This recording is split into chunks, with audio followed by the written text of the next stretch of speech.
فرماتے ہیں خوشحالی کی زندگی نہیں گزرتی ہے، لیکن وہ لوگ ہم جیسے ہی لوگ اس دور میں بھی حضور سے پاک رضی اللہ تعالیٰ عنہ کی بارگاہ میں پہنچتے ہیں اور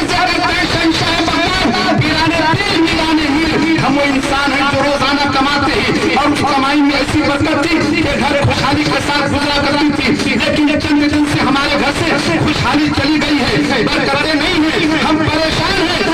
حضور سے پاک رضی اللہ تعالیٰ عنہ فرماتے ہیں اے شخص جو تو نماز پڑھتا ہے، رات وہ انسان کہتا ہے اے شہنشاہ بغداد میں پابندی کے ساتھ نماز ادا کرتا ہوں، پابندی کے ساتھ نماز ادا کرتا ہوں، میرے گھر والے بھی پابندی کے ساتھ نماز پڑھا کرتے ہیں، لیکن شہنشاہ بغداد نے فرمایا اے شخص تیرا گھر کہاں ہے؟ رات وہ کہنے لگا اے شہنشاہ بغداد میرا جو گھر ہے راستے کے کنارے پر ہے۔ سرکار غوث اعظم مشاہدہ فرماتے ہیں اور کہتے ہیں شخص چلا جا اپنے گھر جا۔ رات کو انسان اٹھا اور گھر کی طرف رخ کیا، لیکن غوث پاک نے کیا فرمایا کہ گھر کے دروازے پر پردہ لگا دینا۔ وہ انسان جاتے ہیں اپنے گھر کے دروازے پر پردہ لگا دیتے ہیں، چند ہی دن گزرے تھے حضرات وہ انسان پریشانی کے عالم میں بارگاہ غوث اعظم میں پہنچا تھا، پریشانی کے حال میں بارگاہ غوث اعظم میں پہنچا تھا حضرات۔ وہ انسان چند دن کے بعد اب غریبی میں نہیں، مفلسی میں نہیں حضرات، ایک تھیلے میں یعنی اشرفی اور درہم و دینار لے کر کے بارگاہ غوث اعظم میں پہنچتے ہیں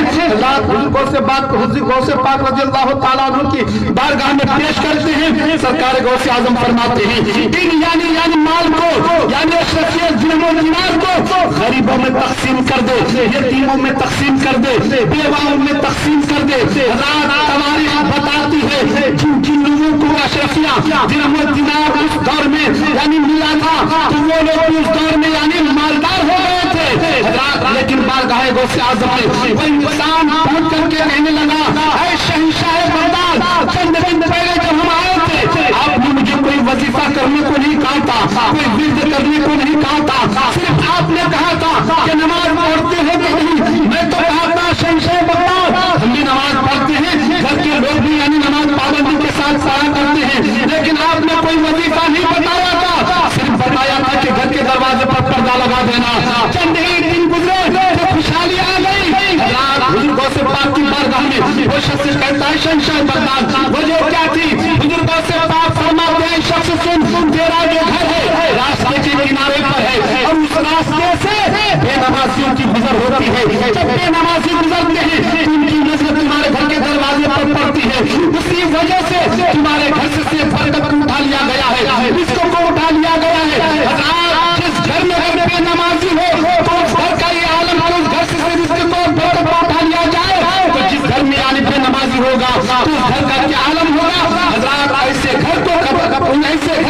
حدیث پاک میں قبرستان سے تصویر دی گئی ہے، وہ لوگ نماز کے پابند ہو جاؤ۔ سرکار غوث اعظم کے اس قول کے مطابق آپ کو نماز کے پابند ہو جائیں گے، آپ کے گھر میں خوشحالی آ جائے گی، آپ کی پریشانیاں دور حل ہو جائے گی، آپ خوشحال ہو کر زندگی ہرا بھرا کے ساتھ آپ اپنی زندگی کو گزاریں گے۔ اللہ رب العزت کی بارگاہ میں دعا ہے کہ مولا تبارک و تعالی ہم سبوں کو سرکار غوث اعظم کے قول و فعل پر نبی پاک صلی اللہ تعالی علیہ وسلم پر ہمیں عمل کرنے کی توفیق رفیق عطا فرمائے۔